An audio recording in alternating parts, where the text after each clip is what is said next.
Hello guys, শুভ সকাল, নমস্কার। আশা করি যে যেখান থেকে এই মুহূর্তে আমার এই ভিডিওটা দেখছো সবাইকে অসংখ্যবার ধন্যবাদ।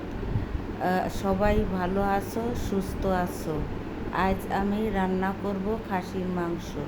প্রথমে একটা কড়াইতে সাদা তেল দিয়ে জিরে, তেজপাতা, এলাচ, দারচিনি, লবঙ্গ দিয়ে ভাজি করব। তারপরে আদা, রসুন, পেঁয়াজ এর পেস্ট দিয়ে দিব।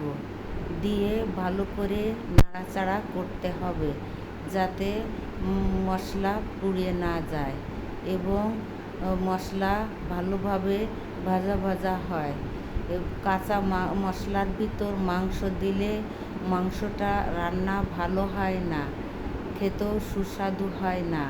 সেজন্য মশলাটা ভাজি করতে হয়। এবার হলুদের গুঁড়া দিয়ে দিচ্ছি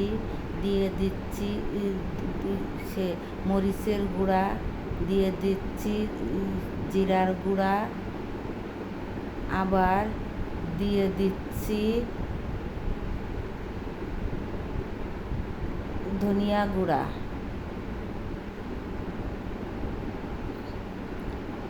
মশলাটা ভালোভাবে মিক্সড করে নাড়াচাড়া করে মিশাতে হবে যাতে মশলাটা তলায় পুড়ে না যায়। আর এবার দিয়ে দিচ্ছি খাসির মাংসটা আমি আগে কেটে ভালোভাবে ধুয়ে পরিষ্কার করে জল ঝরা দিয়ে রেখেছিলাম। মাংস প্রথমে ধুয়েই জল ঝরা দিয়ে রাখতে হয়। জলসহ মাংস মশলার ভিতর দিলে সেই মাংস ভালো রান্না হয় না এবং সুস্বাদু হয় না। এবার দিয়ে দিচ্ছি ব্লেন্ডার ধুয়ে একটু জল, যাতে কষানোর সময় এটা প্রয়োজন হয়। ভালো করে নেড়ে চেড়ে এবার মাংসটাকে আমি ঢেকে দিব এবং জালটাকে আস্তে করে রাখবো।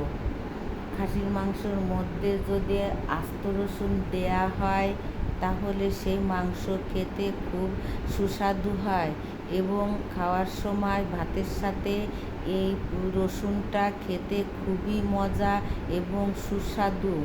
সেজন্য আমরা খাসির মাংসতে এবং যে কোনো মাংসতে রসুন আস্ত দিয়ে দিই। আমি আস্তে করে এই মাংস অল্প আছে কষাবো। আর একটা চুলায় আমি কিছু আলু ভাজি করে রাখছি, কারণ যে কোনো মাংসই, খাসির মাংসই আলু ভাজি করে দিলে আলুর একটা ভালো টেস্ট আছে। ভাজি আলুর ভালো টেস্ট এবং খেতেও খুব সুস্বাদু। আর কাঁচা আলু এটা মাংসের ভিতর দিলে ভালো লাগে না। আবারও আমি ঢেকে দিচ্ছি এবং ঢাকনা খুলে আবারও নেড়ে ছেড়ে দিচ্ছি। বারবার ঢাকনা খুলে বারবার নেড়ে ছেড়ে কষাইলে সেই মাংস খুবই সুস্বাদু হয়। সেজন্যই আমি বারবার আস্তে জাল দিয়ে নেড়ে চেড়ে দিচ্ছি এবং ঢাকা দিয়ে দিচ্ছি যাতে মাংসটা ভালোভাবে কষানো হয় এবং মাংসর ভিতর মশলা ভালোভাবে ঢুকে যায়। এবার দিয়ে দিব জল। বন্ধুরা, আমার এই ভিডিওটা যদি কোনো অংশে ভালো লেগে থাকে তাহলে লাইক, কমেন্ট, শেয়ার ও সাবস্ক্রাইব করো। পুরনো বন্ধুরা লাইক, কমেন্ট, শেয়ার করো এবং নতুন বন্ধুরা লাইক, কমেন্ট, শেয়ার করে পাশে থেকো।